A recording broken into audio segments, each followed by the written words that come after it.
play that again. Having remembered now to turn on the live stream, it is so wonderful to see so many people here. I know too that a great many people are joining in from home or will watch the video when it goes up on YouTube afterwards. The executive head of the Staplow Education Trust emailed me today saying that she had a clash of meetings that she'd be watching later, and she said, best wishes to our speaker. I thought that was beautiful. Our speaker. Thanks to Ollie, we have something here which, not just for this evening, but for weeks, months, years to come, people will be able to watch, to hear Ollie's experience. There's no substitute for experience. We each have our own. Not everyone, myself included, would be brave enough to share their personal experience. And it's profoundly moving that Ollie is courageous enough and committed enough to do that for us this evening. You may wonder how this came about. Bridget, give us a wave. Bridget is the other half of Tony. They were married in this church in February and were kind enough to invite me and Hannah, my curate, to the reception afterwards. At the reception, I met first Tim and then Penny. Penny, give us a wave. And they were so proud and spoke so proudly of their 3 sons, the eldest of which is Ollie. That's right, isn't it? Tim told me that Ollie had done a talk for his MedSoc about his experience of being trans, and I said, do you think he would be up for doing one in church? And a few emails later and a Zoom call, here we are. A number of Ollie's friends from medical school are joining in from home, watching live. Welcome to you. I'll just wait as some more people come in. Great to see you, thank you. I should say we also have Lucky here this evening. Lucky may join in vocally, but you see he's not joined in at all vocally so far, and if he does, we're delighted to see you, Lucky. I don't think I've got anything else to say. The plan for this evening is Ollie will talk, we'll then share some refreshments, if you'd like to do so, and then we'll come back together for conversation and questions if you have any. Ollie said he's very happy for you to interrupt as he speaks, but if you want equally to spare, store questions up until the end, and we'll do that. We'll try and wrap up by 9. If for any reason you want to come and go, please do so. There is a loo just at the back and on the left. Other than a great big welcome to Ollie, is there anything I need to say? I don't think so. Ollie, over to you. Thank you. Thank you.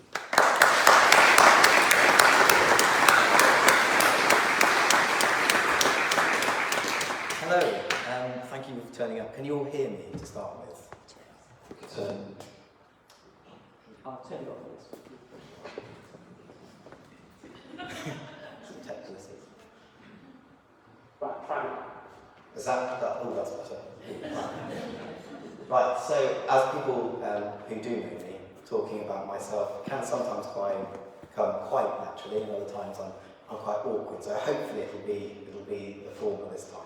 So I'm Ollie, I'm a trans man, I'm a newly qualified doctor, so I start in the NHS in August. And this is a talk, it's not a lecture about being trans, it's not a lecture about gender theory, this is an experience of me and what I've done in the past 30 years. So what we're going to do is that I'm going to go through my experiences through life stages. So I want to caveat this with, I'm white, I'm from a privileged background, and I'm a trans man, so my experience is nuanced to those. I can't represent every trans person, and I don't want to, because that would be wrong, just as I can't represent every medical student. This is an active and open environment for learning, so if you want to ask any question, no matter how much you think it might offend me, it won't. And if there's something that I don't like the use of the language, I'll tell you why, and I'll give you alternatives. So please, whatever it is you want to ask, whatever it is, just do it, just say. I'm quite happy to. There's nothing that you can say that can offend me and hurt me more than I've actually already said to myself. So, let's begin. Also, yes, prior warning, there are some heavy 90s retro outfits. Derry Girls has got nothing on this. So, I was born in May in 1992 on a farm. And these are very rare photos of me wearing a dress as a child.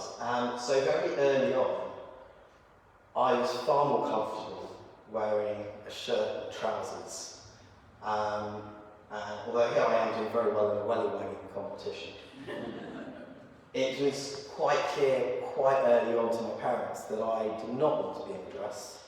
And I was also very lucky enough to be brought up in a very gender-neutral household, where I could just be exactly who I wanted to be. So, thank you. And so this is exactly me, and who I wanted to be.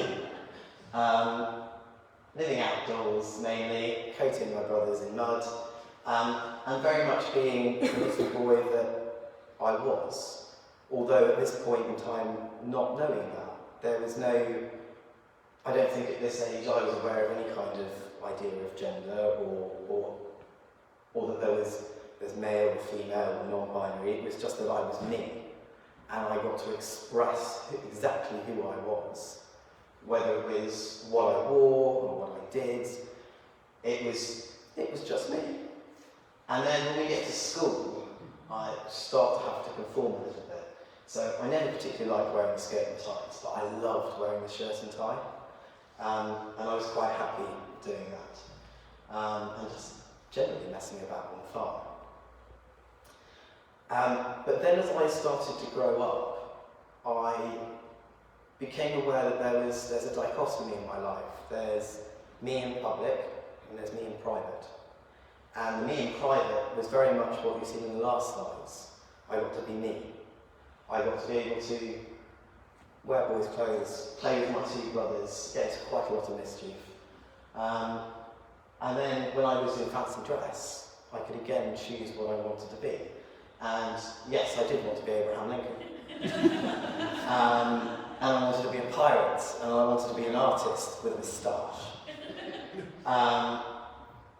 And there's a picture of me and an old family friend, and it's quite contrasting there as to, we're both at the same event, but we're choosing very different outfits. And although that there's a great spectrum of what it is to be a woman and what it is to be a man, especially I think in the early to late 90s, there's still a very set gender expression and role. And I chose very much to be dressing as a boy, because I was comfortable doing that. That's who I was. But then as we go into school and public, that very much changes. And I have to start, these dresses, I still remember now, an absolute fight with my dad in a department store about the fact that I had to wear a dress to school. And I hated it. I didn't feel comfortable. It's also impractical. I can't run very fast. I can't play with the boys at school. It wasn't me, and I didn't want to wear it. But I had to. And I think one of the things here is that I became aware that who I was and how I wanted to express myself wasn't acceptable. And the thing I remember most there is there was a New Year's Eve at the farm, and we were having a big party with lots of people, and I was helping Mum get ready, and she went, right, well, go upstairs, get changed into something smart, and then we'll come down. And I came down in a shirt and tie and trousers, because to me that was me being smart and me getting ready for a party. And I got sent back upstairs with my cousin, who convinced me to try and get changed into something that was more appropriate for a little girl. And it was at that point, I must have been 6, 7, I realised then that I wasn't allowed to be me in public. It wasn't acceptable. And so, from that point on, although you can see in private, yes, I'm allowed to be more me, in public I am having to fit a box. And this is the process where, for me, a jigsaw puzzle was formed, and I was just trying to put myself into that jigsaw. And whatever I did, the puzzle never fit. Never fitted quite right. And it's not to say that I didn't have an unhappy childhood. I had a very happy childhood, but there was always something where I was always a bit odd, or I just didn't quite fit. And Mum was always just like, "You're just you. You're undeniably you." And it's in these pictures now, and you see in a few slides, is that I lose all sense of self. So when I look at these pictures, I'm well aware it's me as a child, but I don't see me. There's no recognition of me as anyone, really. It's a complete dissociation, because I'm now starting to change into a little girl, or I'm having to be a little girl, and I'm not. I'm really, really not. So I always think this one looks more like a boy in a dress on a skateboard. And then that's a year later with a bike. And I've started to grow my hair because, well, girls have long hair, so I need to fit in. So I'll do that. And again, that's a dress which I had to be sort of forced into. And again, I don't see myself and I don't feel comfortable. So then we go into teenage years, which, I mean, I don't think anyone particularly enjoys their teenage years.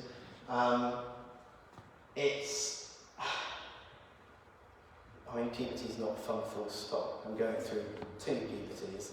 It's been a whale of a time. But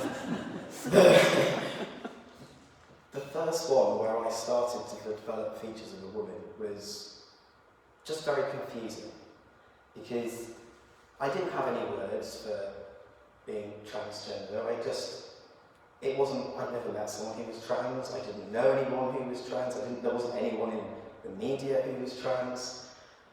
So I was just me. And then I went to an all-girls high school. And I remember before we went, I was sitting at a table with my friends, and I was at a friend's house, and I went, "I just want to go to the boys' grammar school. I'd much rather just be a boy and go to the boys' grammar school." And she turned around and went, "That's a very odd thing to say."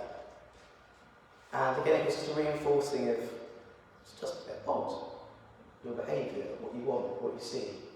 But it was all very insidious and an unconscious thing where I just had to repress who I was. But there were things that, because my gender identity doesn't form the entirety of who I am, so I had other things that I hooked onto and latched onto for my own self-worth. And that was my academics at school. I loved being at school. And my rugby. So I played a lot of rugby. And it was, again, I got to wear a gender-neutral kit. And I got to function as a rugby player.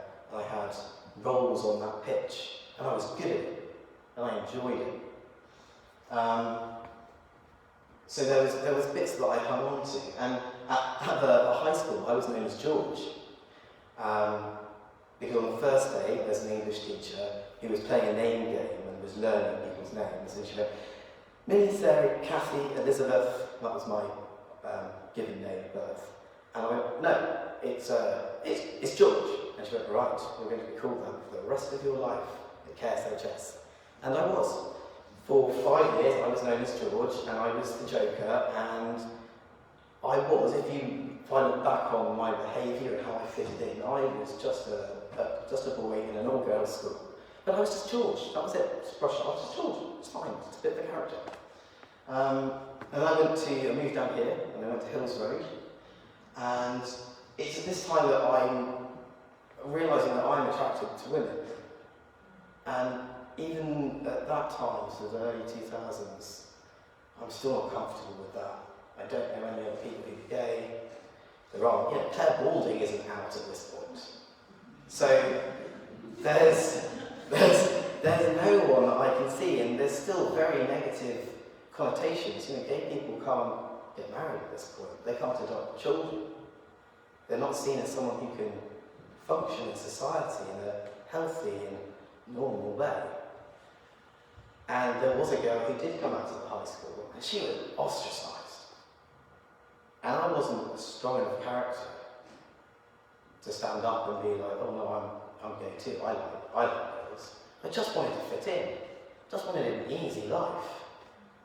Because, again, there's that puzzle piece. Can't fit. Doesn't feel right. So I go to Hills, and I ended up doing history at Queen Mary, where I do lots of partying, actually. I love history, but I do, it's in London. I typically make the notes in London. Again, I played more rugby, and that's another great Halloween costume. I am the Red Tyrannosaurus Rex. And it's at this point that I meet, for the first time, people who have questioned their gender and are non-binary or trans. And it scared me. It terrified me meeting people who were trans. It was so deeply unsettling for me, and I think it's because I'd repressed it so much by that point that it was an internalised transphobia. I was so scared about even being myself that it just wasn't something that I could do.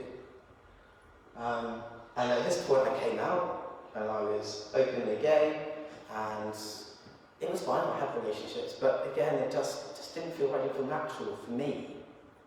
It just didn't feel right. And I remember being in a pub, Kelsey Breeze, and my friend was saying, have you ever questioned your gender? And my brain went, yeah, I'm a man. And my mouth went, no, never. Not once. No. Just a woman, but I'm just more of a woman who doesn't really... I'm just not a stereotypical woman. But what is a stereotypical woman?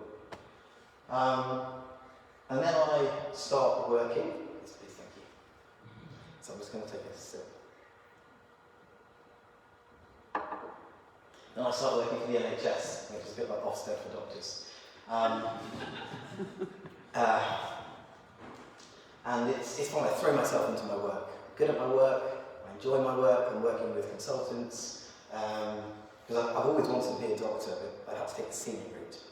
And I thought, well, if I can't be a doctor, if I'm not good enough to be a doctor, then I'll be part of the NHS and I'll help in some way.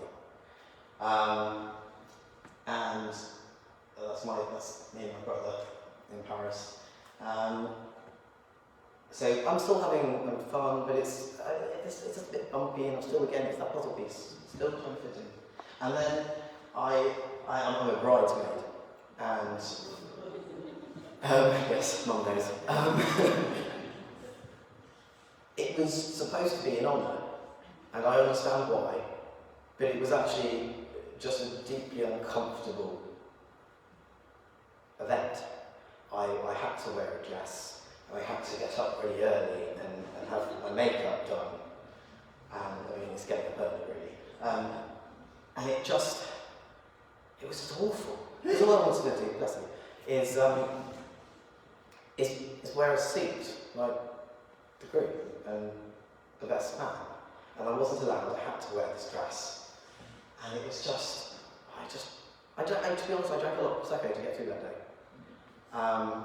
And I think, looking back on my university experience the first time, I think a lot of the time I was drinking and I was partying, and it's fun. But also because I didn't really have a sense of purpose either. And I just wanted to fit in again. There were lots of people who were going out drinking, so I'd go out and drink with lots of people. And I didn't care about my appearance, and in my flat there were no mirrors except above the sink. in the bathroom, but I never looked at it, and I would brush my teeth walking around my flat, because I never looked at myself, because I just didn't see me, and it was just odd. I just looked back and I saw someone different. There was no recognition. And it was a bit like being an imposter in your own life. It just wasn't quite right. And then, he'll take a gamble on a rogue history student, and with a lot of support from consultants and the family, I get to medical school. And it's brilliant, and this is what I identified as. I'm a medical student. And medicine is an all-encompassing degree and vocation in life, and so that was the thing that I identified as. And I still played rugby, and it was a charity netball match where I got to wear a moustache, and everyone else had taken their moustaches off, and I kept mine on. I just loved it. I loved having a moustache. And I still didn't say out loud that I was trans, or even know that I was trans at that point, because it was so tightly packed into a box. And then there's my halfway ball, and after the halfway ball I saw some photos and I was like, oh, I really want to lose some weight here. I don't feel good about the person I'm seeing there. I'll lose some weight. So I started running, and I lost about 30 kilograms. And I still didn't feel like I looked attractive. I didn't feel confident. It was just something wasn't right. And then I started in 4th year doing women's health, so that's obstetrics and gynecology. And I was sitting in these clinics, and as a female presenting, and all these women would be like, oh, you know what it's like. And I was just thinking, I really don't. I really have no idea what you're talking about. I don't understand where you're coming from. You know, doing all these female examinations, and they're like, oh, you know, because you've got the same anatomy. And I'm like, I still don't get it. And it doesn't click that I have got that anatomy. It's just very, very odd. And then my mum gets breast cancer in January, 4th year, and the medical school is like, well, it's your finals year, your mum's got cancer, you need to start some counselling just so that we can keep track of you and see how it's going. But we don't talk about mum's cancer or anything like that. Mum kicks out cancer's ass. But we talk about me, and the counsellor is saying, you talk about yourself so wonderfully and so kindly when you're talking about your professional life and your attributes that you have there. Then when you talk about your personal life and who you are as a person, is that you have nothing good to say about yourself. You know, I want you to go home and I want you to think about why you hate yourself. And so I went home and I crouched down on my bed between the wall, and I cried and I cried and I cried. And for the first time ever I said out loud, it's because I'm a man. It's because I'm a man and I'm trapped in a body that's not mine, and I'm trapped in a life that's not mine. And I went back the next week and I went, it's because I'm a man. And he was like, right, what do you want to do about this? And that's when we get to transition. So, transition, this is the best, I think it's the best picture I can think of to describe it. I have always been carrots. Always. From day one, I have been carrots. But I have been wrapped in a packaging that says sweet peas. And I've been treated as a sweet pea. And I have been called a sweet pea. And I'm thinking, I'm really a carrot here, guys. So transition is literally the simple, yet exquisitely painful sometimes, process of changing the wrapper and being called a carrot and being seen as the carrot that I am. So you can transition in lots of different ways, and for me it's social, medical and surgical. For others it can just be social. It can be changing your name. It's very different for everyone. But for me, it's the whole hog. So transition, socially, is quite a lot of paperwork, really. It's changing, having a lovely passport photo again, changing my name on my driving licence, changing my name on everything. But it's also cutting my hair that was way too long, because I didn't want to be seen as someone who was butch, because that made me feel uncomfortable, because it wasn't me either. So I ended up having my hair cut and going out, and this was lovely because I started to see elements of me in photos, starting to come out. And I get happier, but there's also a point where I still look fairly female, and I sounded very feminine. And I was working in Shrewsbury Hospital during the pandemic as a medical assistant while I was studying for my finals, and I still worked as Lizzie. And that was fine because I couldn't deal with having to explain that I was Ollie and trying to explain that I'm being misgendered all the time. Because that hurts, and it hurts because people don't see you the way that you see yourself.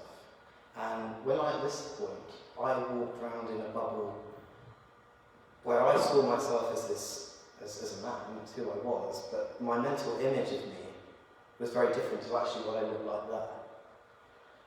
So when someone misgendered me, it popped that bubble that kept me safe, that kept me happy.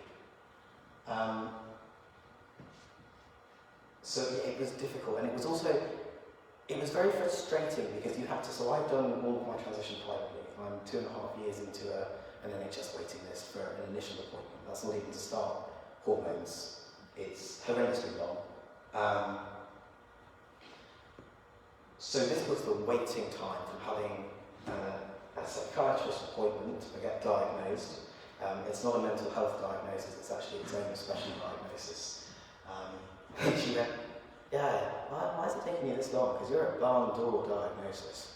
I was like, yeah, I know. But it's years of shame and repression, and not having the language or any representation in the media to latch on and go, yeah, that's me, that's who I am. And this one over here, what I'm seeing on the jeans, is the first picture I took where I started to see me. And it was really rewarding, it was really exciting. So all of the difficulty of being misgendered or being out in the world where everyone goes, yeah, call me Ollie, I'm a man, and people are like, well, we can try, but you're not very convincing. Hurts. It hurts, and it's so difficult. But it gets better. So then I start testosterone. So these are my two brothers. People have described us as the Hemsworth brothers. So they're both 6 foot, big strapping guys. They're genetically male, and their gender identity is congruent, so they're cisgendered males. And I think one of the important things to say is that I am not transitioning to become like my brothers or try to become a cis man, because it's unachievable. I'm transitioning to look male and to have sexual characteristics of a man, because that's who I am on the inside. But I'm also very aware that I'm trans, and I'm very proud that I'm trans. I have a duality of living 28 years as a woman. That means that I have a lot of experiences that make me quite different to a cis man. And that's a great thing. I'm very proud to be trans, which is why I'm doing this talk actually. This is just sheer narcissism. And this is me, I've just got my testosterone for the first time. I'm so excited. And so this is the changes for testosterone. So it's made me drop my voice. It's made me broader everywhere. I've got hair in places that I did not expect to have hair. But one of the main things is that mentally I'm so much better. It was almost like having a petrol car, running it on diesel the entire time, and finally switching it to petrol and going, oh, this feels so much better. This is so good. Everything, I'm calmer. The anxiety isn't there. It's just, everything fits that puzzle piece. That puzzle piece slots in now. And it's wonderful.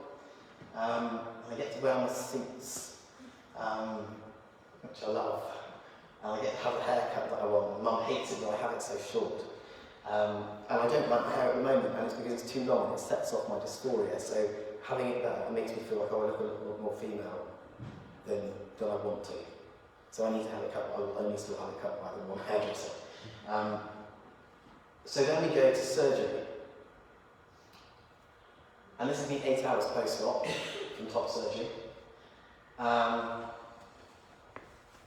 this is the most important thing that's happened to me, ever. It is life-changing and it is life-saving. I had huge breasts. The ones where Miranda Hart would say clapped as he turned over in bed. And I hated them with a passion. I remember my godmother saying, "It seems very odd that you're so excited to have a part of you cut away." And I went, "It's not part of me. I see it as this cancerous tumour. I hate them. That it makes me feel like a fraud. That every day I wake up and it's a reminder that, oh no, you're not a man. You're not a man. Because you've got these." And I would bring my mum probably 2-3 times a week in tears, just not knowing what to do, because it would take, I'd have these times, so it's chest dysphoria, and there's this huge, painful discomfort of having something that's not yours. And I'm a mentally resilient person, but I honestly don't know how long I would be here if I hadn't had that surgery, because it was becoming increasingly more and more difficult to live with this. It's also increasingly difficult to do CPR in a binder.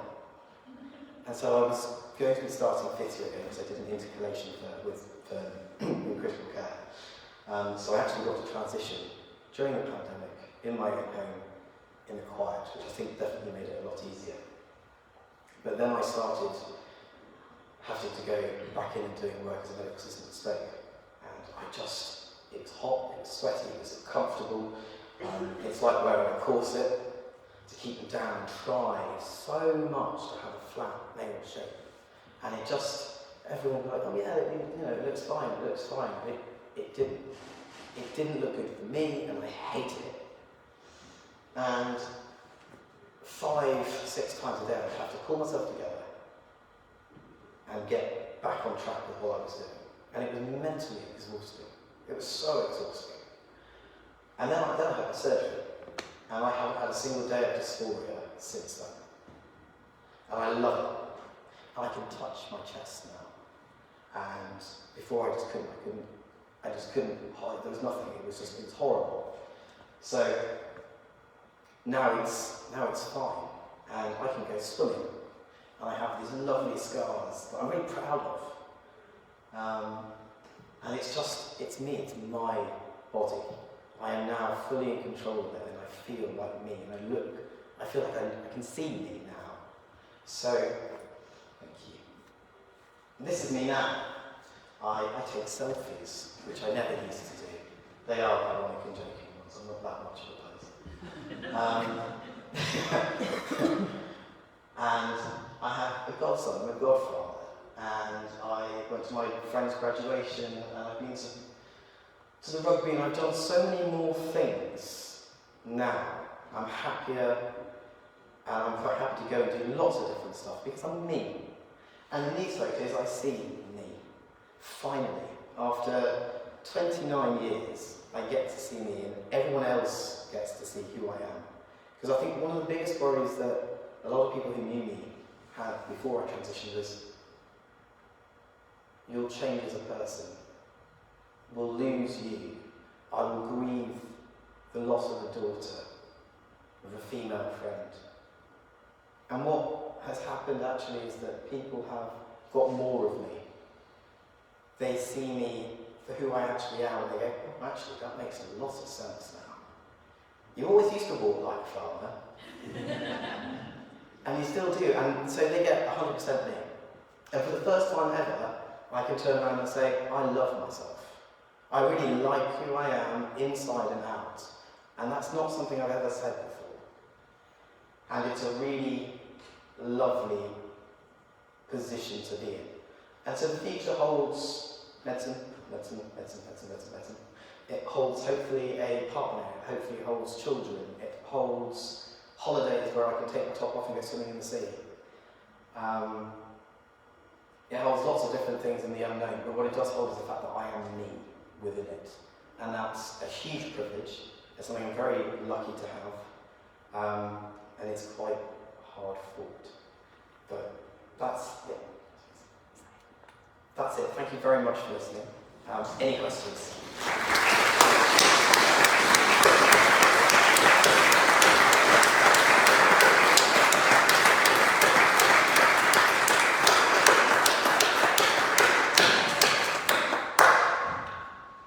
Wave at me if you would like a break for 10 minutes and then to come back for questions. The alternative is having questions now and then hanging around, having a drink or whatever at the end. If you'd like a break, wave at me.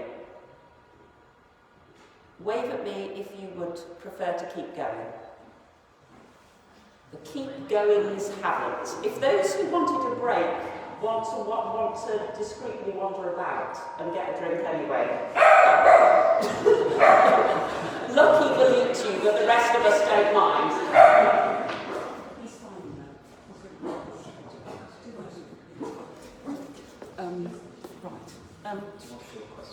Yeah, I will. I'm going to put a light on.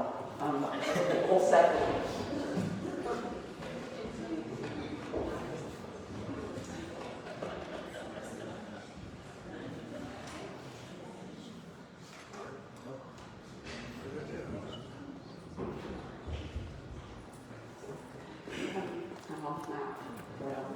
Here's a microphone I prepared earlier.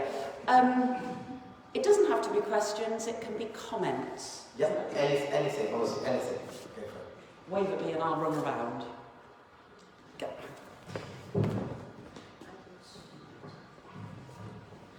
Hello, Ollie. Hello. Fascinating and mazel tov. Well done. Thank you very much.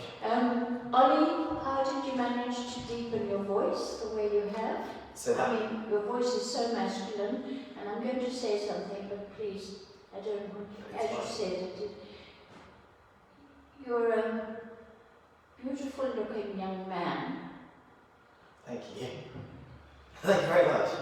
But your voice. So my voice, it's all testosterone. So when cis men go through puberty, their voice will drop. And it's all to do with the effects of testosterone. So women have estrogen as the main androgen within their body, and men have testosterone.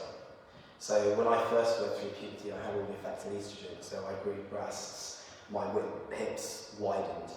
Whereas for my brothers and for me now taking testosterone, so I take injections every 3 weeks of testosterone, and I will have to do that for the rest of my life. And I'm starting very, very hard to grow a beard. But it's thickened my vocal cords, and that's what's dropped the voice. You have a lovely tone, male voice. Oh, thank you very much.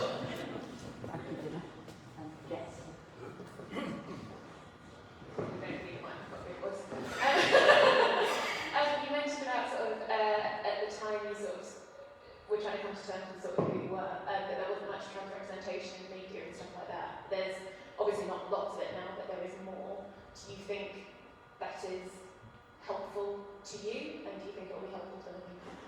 I think it's massively helpful. Whether you're trans, whether you're a person of colour, having people that represent you is really important. It's when you're a child and you see yourself and you go, oh, I can do that, because they're doing it. And Elliot Page he's a copycat really, because he came out as gay when I've just done it, and now he's come out as gay when I've done it. But he's brilliant, because he's what we need to see. and we need to see more trans women as well, because I think one of the problems with media is that it's so influential that if it's used in the wrong way, it really does affect the collective thought process of what a certain collection of people are. So when you look at trans women in media prior to this, they were always seen as Norman Bates. So that was a cis man dressing up as a woman to kill women. Now, Norman Bates is not a transgender woman in any way, shape or form. First of all, he's a fictional character, but secondly, it's an evil person doing horrible things to women, but they're not trans. But that's what was collectively seen, so that's what a trans woman must be. And so they still now get seen as someone who is a threat to women or a threat to society. And they're not. They are just women, being women. And it's the same as any trans man or a non-binary person. We're just humans, we're just existing, just like everyone else. But it's really important that we have positive representation in media, because you don't get to see or meet that many trans and non-binary people at present, because we're still a bit of a rare commodity. I think there'll be more as it's become safer to be who you are in society. But no, it is as many people as possible who can be out and representing. It's brilliant, because then you all get to meet us and you realise that we're all very normal, very boring human beings. Thank you.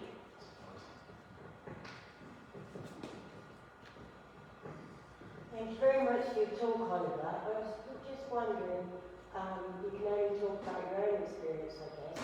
I wonder if you have an opinion on whether gender is kind of on the spectrum, in that some women, say, might not choose to wear ribbons and bows and things as children or tomboys, and some women are quite, I don't know if masculine is quite a word, but masculine lesbian women, and then someone like yourself identifies or is a man, inside. Do you think that's a thing on the spectrum, or do you think how you are and the change that you needed to make is a different thing to those other kind of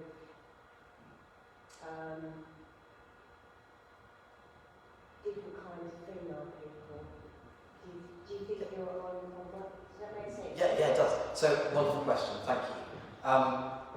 And thank you for saying that I don't identify as, because I am a trans man, I am a man. Yes, it's a spectrum. So, if you want, I've got another, it'll probably help. I've got a picture, this is new technology. But there's a great picture of, where am I going?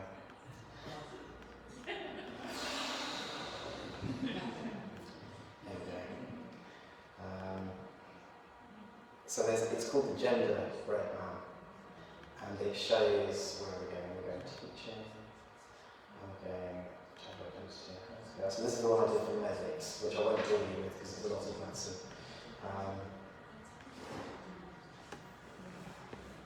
So you're right, it is on the spectrum. There's lots of things that are on the spectrum. Gender identity is on the spectrum. So you can go from someone who's like, no, I'm a woman, and I was born a woman, so I was a cis woman, or I'm a man, I was born a man, or like me, I am a man, but I was born female, so I was assigned female at birth, so I was AFAB. Or you can be in between, and you can be genderqueer, or you can be fluid, so one day you might feel more male, and sometimes more female, and then it's the way that you express it. So as you said, some women are far more masculine in their appearance than others, and that's about your gender expression. So that's on the spectrum from male to female, or feminine to masculine. And then there's biological sex, and that's also on a spectrum. So you can have XY chromosomes, which is male, and be born male and assigned male at birth, or you can be assigned female at birth and have two X chromosomes, and that's me. But I'm actually a man, but we can go into cause and stuff like that, or won't, because we don't really know why it happens. There's lots of theories. And then there's intersex as well, which is in between. There's a really good book called Middlesex by Jeffries Eugenides. I think I butchered his surname. And that's about someone who is intersex and growing up, and that's a really interesting book to read there. And then the sexual orientation. So you can be homosexual, heterosexual, or somewhere along the spectrum at some point in time. And that's what most people would know as the Kinsey scale. So yes, you can be anything, and I think one of the problems is that it's not a problem that society's always been very gendered. You're, in a binary sense, you're either a man or you're a woman, and if you're a woman, you should look feminine, you should look a certain way. If you're a man, you should be a man, or you should be masculine, and you should do all these things. And actually, that's rubbish, because we're all us, we're all individuals, and we should all be able to express who we are in a way that we want to. And we shouldn't have to be tied down to a box which says that we should do or dress a certain way. It's ridiculous. That's one of the reasons, why there's mental health is so high in men, because they've never been told that they can express emotions, they've been taught how to express emotions, because that's a sign of weakness, and men aren't weak. I said, well, expressing your emotions isn't weak in any event to start with, but it's far more damaging if we can't all be somewhere on the spectrum, and we're told we have to be in a box. So I've gone off on a little rant, entirely, but does that answer your question?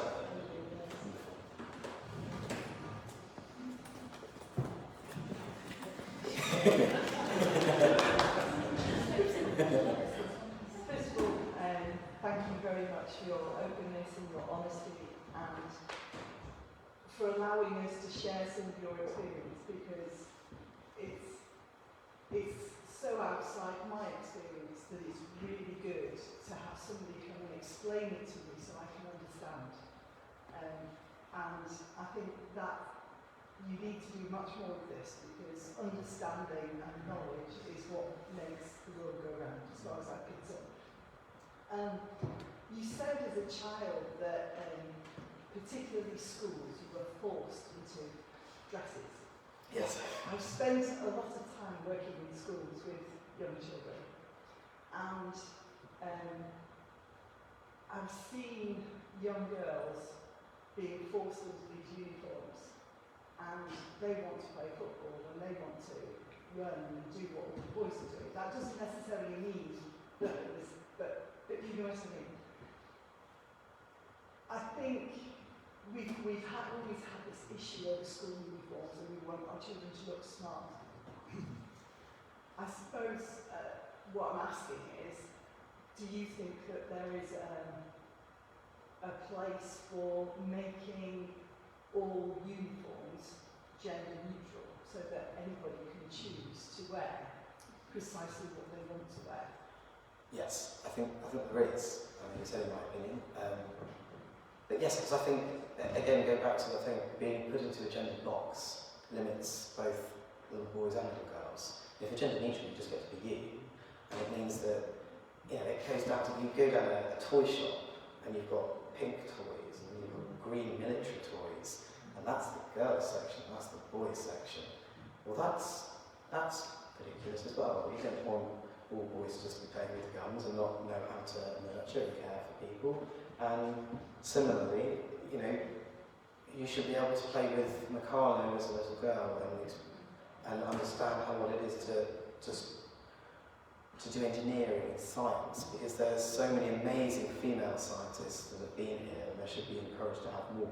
And I think if we can make as much of childhood as possible gender neutral, and also just a supportive environment so that children can be exactly who they want to be. So if any child wants to play with pink and princesses, then that's fantastic, whoever they are. And it's about not saying no, and creating an environment where a child feels uncomfortable to express who they are, because that becomes dangerous, because it plants a seed. If there's one thing I'd urge you all to do, is to go back and watch a Netflix show with Hannah Gadsby, who's a comedian, it's The Net, And she talks about being a lesbian in Australia, in Tasmania, in a highly Christian society where it just wasn't okay to be gay. And she talks about that external negativity about homosexuality and how it plants a seed of shame in her, and how it grows and it festers, and how she loathes herself, and how damaging that is for anyone to have that. And we are all responsible in ensuring that we don't facilitate an environment where that seed can grow. Thank you for the question. Hello. I just wanted to say thank you. That was a fantastic talk, and I really like the way how you evaluate your own journey and how you reflect on different parts of your life, because I think that's very important to see your transition coming through the childhood up now. I'm just wondering, because you mentioned the character of George, so that one of the teachers called you George, and it seemed to me, as someone who was listening to your story for the first time, that was sort of a changing point, or it was very important to you. Maybe I'm wrong. However, I'm a teacher as well, and I just wanted to know if you could and would be back and would feel that you are brave enough and the society would nourish you, you would have a chance. How you would wish that the teachers would approach you, or what the teachers could do for you to feel comfortable and relaxed in the environment which you're in. I think I'm doing okay, but I think I could do better. So if you would have any tips. Yeah, I think, great question, thank you. It's, the first thing is, if you meet someone, don't assume someone's gender, just don't do it. And the best way to, especially if someone's non-binary as well, you might assume, oh, they must be male, so their pronouns must be he, him. And actually they don't have those pronouns at all. So the best thing to do is actually when you meet someone is to introduce yourself and go, hi, I'm Ollie, my pronouns are he, him. So that sets a mark where you go, I'm aware of lots of different types of people, and it makes me immediately feel comfortable. So I have my pronouns in my email title, in the signature thing. That's how good I am with technology. And when I introduce myself to patients, I do it as well, which sometimes gets a few raised eyebrows. I think it's doing that. It's having discussions in school as well about LGBTQI plus theory and different topics, so that when you're having sex ed and someone's putting a condom on a banana, and I'm sitting there being like, I'm pretty sure I'm never going to need to use this. But that it's far more inclusive, because it's not a heteronormative society that we live in, and schools definitely shouldn't replicate that. I think my teachers calling me George, maybe they were aware, but they didn't say anything, but they were quite happy to just call me George. There was never any backlash about it. In fact, at the parents' evening, Mum turned up and she was like, let's talk about Elizabeth, and the teacher went, who? George, just like, yes. So I think it's having that and being comfortable. And I think it's also about, if you see someone who is LGBTQ+, and they are getting abuse or they're having a difficult time, it's standing up for them, and it's being an ally, and it's saying, no, this is not acceptable behaviour, you do not treat someone like that. And it's protecting people, especially kids, to say, I am a vanguard as an ally, and I will protect you, and I will create an environment that's supportive. Because then that child gets to flourish, and they get to be who they want to be, and you've protected them, and they know that you've got the back, so you're a safe harbour. And I'm very lucky because my family have always been super supportive. But that's not the same for all trans and non-binary people. So it might be that actually you're the only safe place where they can be themselves. So when they will go back home, they have to pretend to be someone else. So if you can do all of that at school, among everything else, that would be wonderful. Does that answer your question? Yes. Yes, it Sorry, does. Okay, right.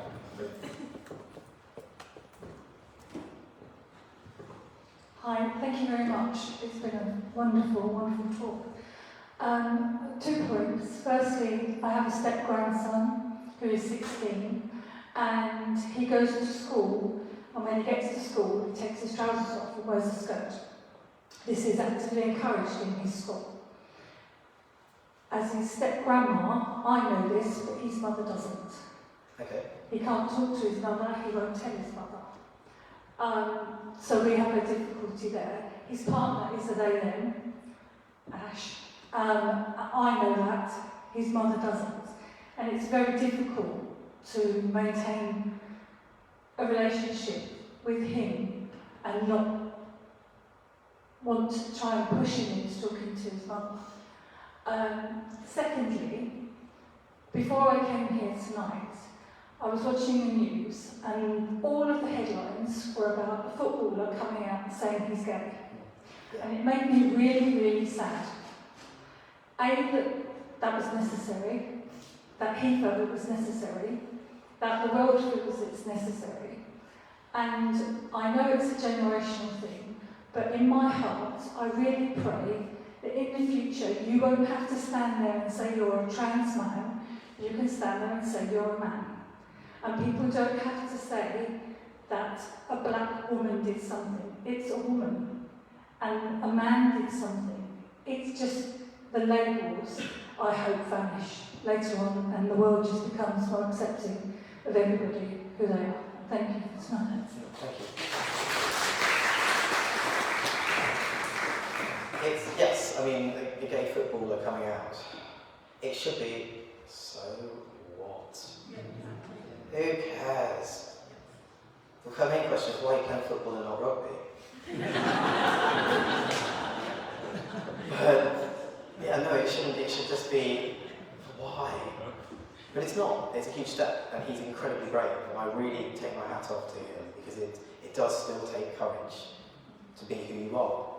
And transition wouldn't be difficult if society was fully accepting and there wasn't a problem with it. But unfortunately, we're not quite there. And yet I hope that labels do drop down. I disagree with you slightly with saying that, oh, I'm just a man. I am just a man, but I'm quite happy to say I'm a trans man too, because I think, for me, I think we have to get away from just having 2 genders. I have a duality of living as female, being seen as being treated as female. And I don't want to do a disservice to Lizzie, to my past self, and take all of that experience that I've had. I know what it's like to walk down at a dark night with my keys in my fist because I'm scared. I know what it's like to be sexually assaulted by a man on the tube. I know what it's like to not be listened to at a meeting, purely because I'm a woman. And I also know what it's like on the other side, to be just believed and heard, because I'm seen as a man. So I think it's important to keep trans and non-binary, keep that, but ideally it should just be, well, yeah, we're trans. I don't care. So what? We're not there, and yeah, I really do hope that soon it's not about that, but there's a long way to go legislatively. If I could ask you all to write to your MPs and say to include trans in the conversion ban, that would be brilliant, because it's not. So there's a lot of work, and there's a lot of work for health access as well. But hopefully, maybe in 50 years, maybe 100 years, maybe my godson will be gay, and it won't be coming out, he'll just bring a guy out. And I'll be like, cool, alright then. Still don't think it's good enough for you, but fine. Thank you.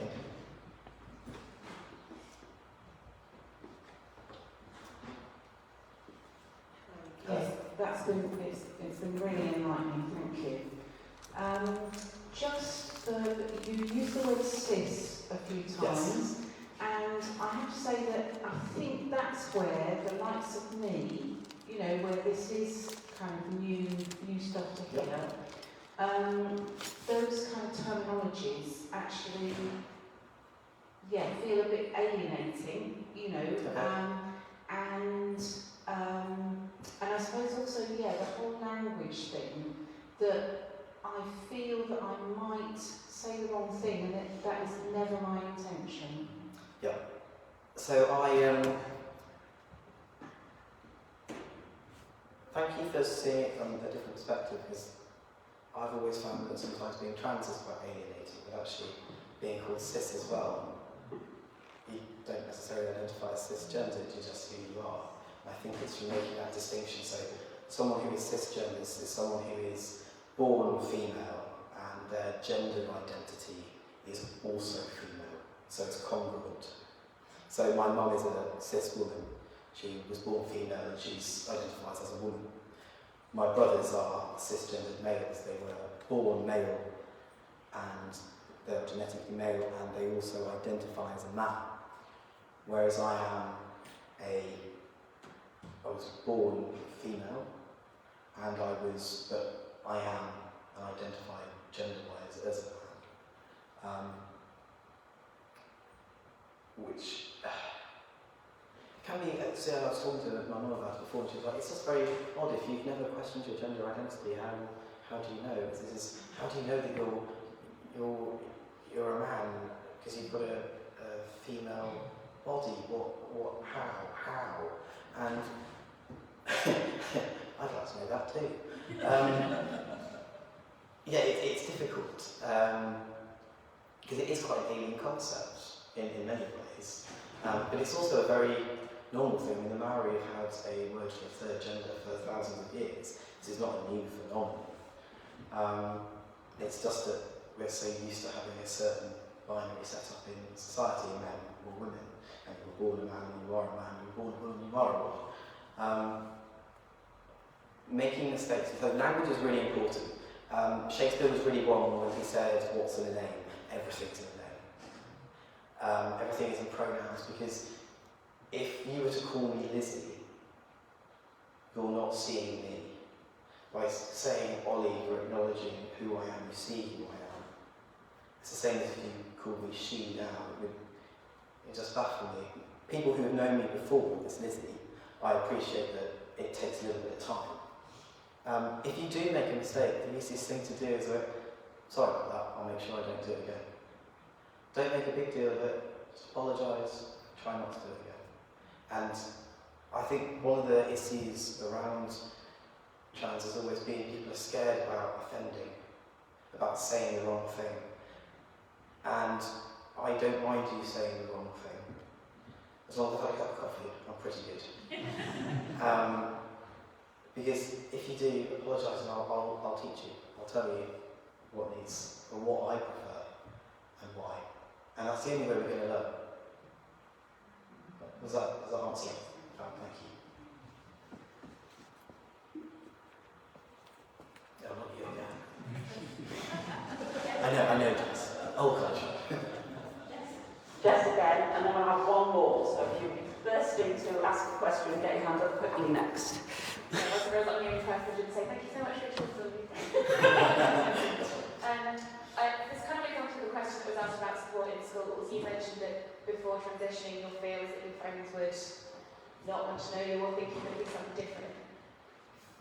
Do you have advice for the people who may be friends, allies, or family of someone who is exploring their identity, and how sort of the best way to support them through that? Yeah, great. I think it's being really supportive, it's giving them space when they want to bring the topic up, if they're trying out new names or pronouns, just be really conscious of making the effort to call them the right name, the right pronouns. And there's someone I know at work, and one of their children is going through transition, and she was asking me about it.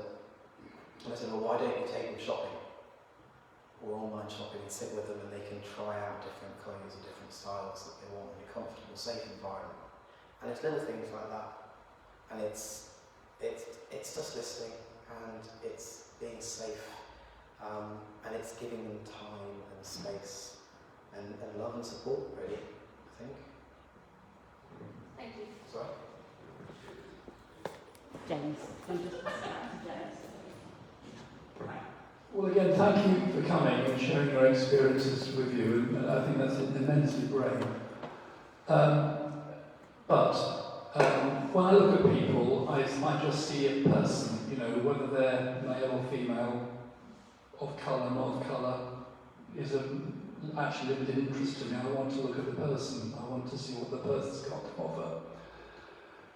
So I can't, and I have met a trans person before.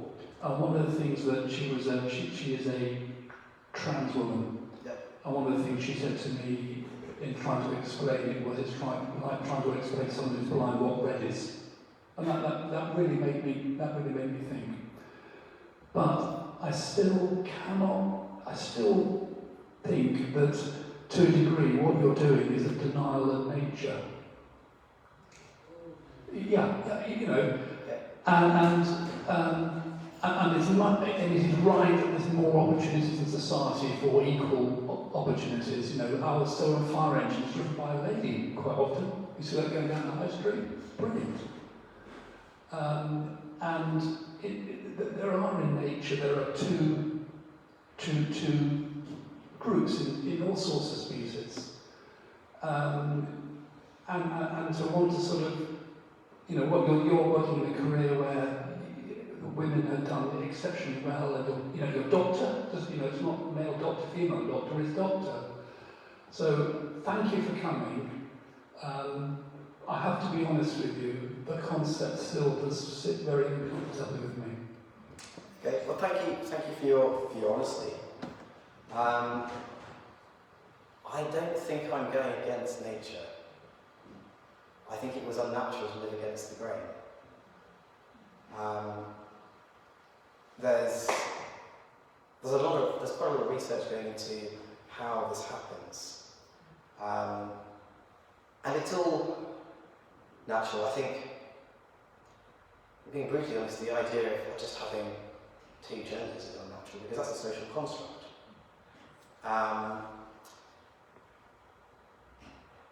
So I can understand why people would say it's an odd concept. And I think it is natural, I just think that it hasn't been allowed to be a lived experience, so it's not seen as necessarily natural. And I think society needs to be more open to lots of different things. So there's a trans female neuroscientist, and she did a TED talk, and it's excellent. It's on the biology of gender, which in itself is a slight contradiction because gender is a social construct, not a biological phenomenon. But what it talks about is how trans people may develop in the womb. So when you're in the womb, the fetus develops at certain stages, and it's all to do with chemicals and hormones that go along and tell that part of the fetus to develop at a certain time. Now the brain develops first, and then a few hormones, or not a few, a ridiculous number of chemicals and hormones go along and tell your genitals to develop. So they all start off as one homogeneous block, which is why men have nipples, because otherwise they are pretty useless. So my brain developed, and it was male, and then my genitals developed, and they're biologically female. Now, that's not a mistake, it's just nature doing what nature does, which is change and evolve and create diversity and variation. So I would have to disagree with you and say it is natural, but I can appreciate that there's difficulty in trying to get a concept around. But it's very much a difference between biological sex and gender as a construct, which we as humans have created. Because yes, you're right, no other species that we know of has a third gender, because we assign gender to every animal, but maybe that's because animals don't have the ability to think as deeply as we are, as who we are as a self and as an identity, and they can't communicate that in the other way. But I might be wrong, there might be kangaroos jumping around being like, this doesn't feel right. But I don't know, I can't speak for the kangaroo population. But thank you.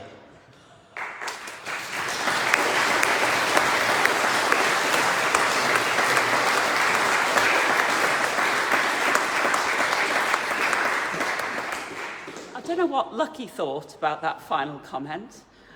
Lucky, there you are. What was that about your brain and its capacities? Tell you what. There we are, I'm now on. Our applause, inadequate thanks to you, Ollie. That's a small thank you which you're not allowed to open in public because I really will get struck off.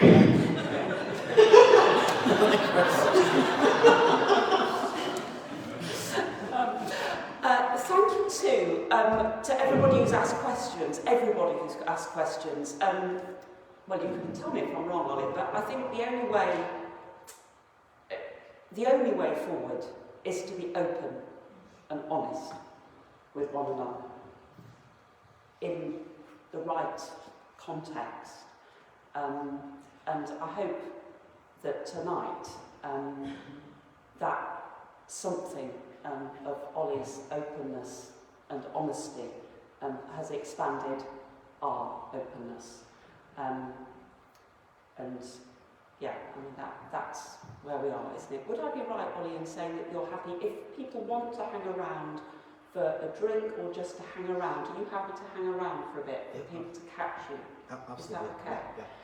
I did omit to say at the beginning that, as Ollie's mentioned it, but I do think it deserves another round of applause. This talk was billed as a talk by Oliver Cannon, final year medical student and trans man. On Thursday, when I knew Ollie's results were coming out of his finals, he was sitting with me and he said, oh yeah, they're going to come out about at 12. We were sitting in the car, as I in fact was reversing backwards to the vicarage, having to collect something I'd forgotten. And I said, what about your results? And he said, I said, well, what's that mean? He said, yeah, I passed.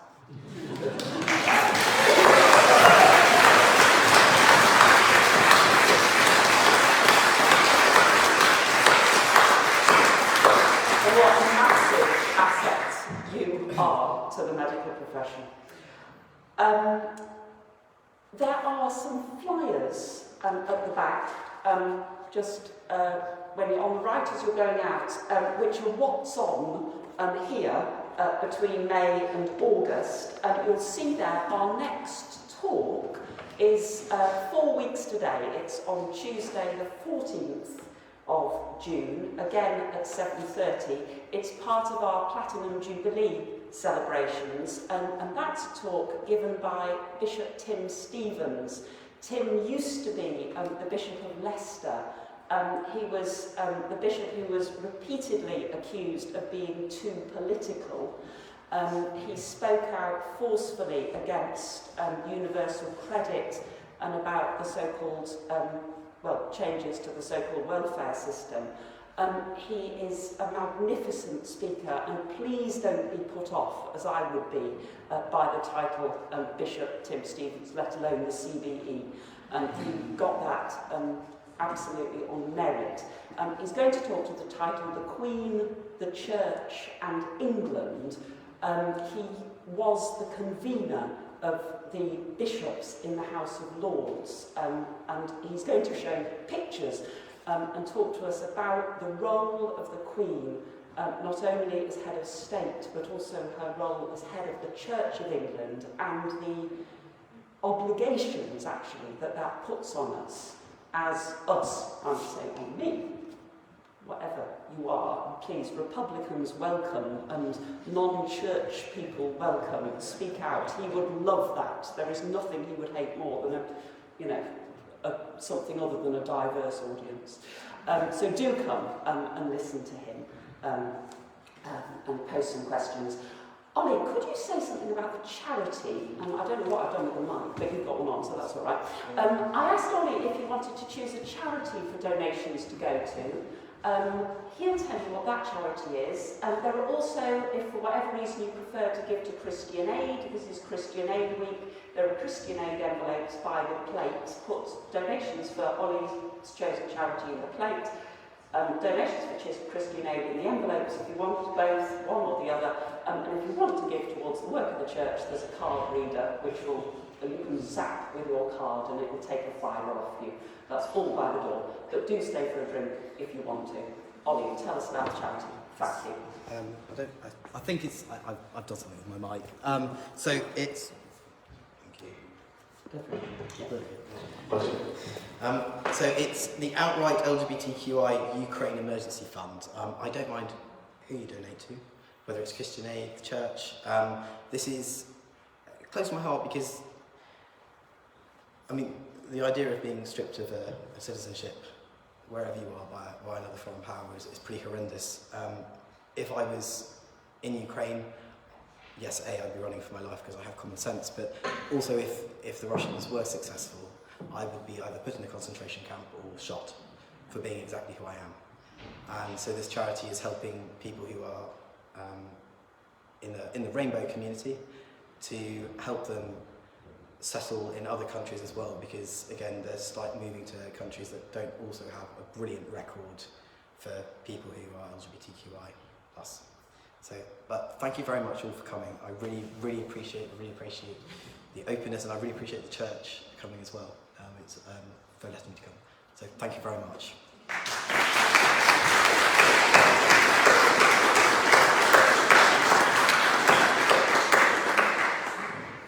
The moral of that story is when you go to a wedding reception, watch out who you speak to.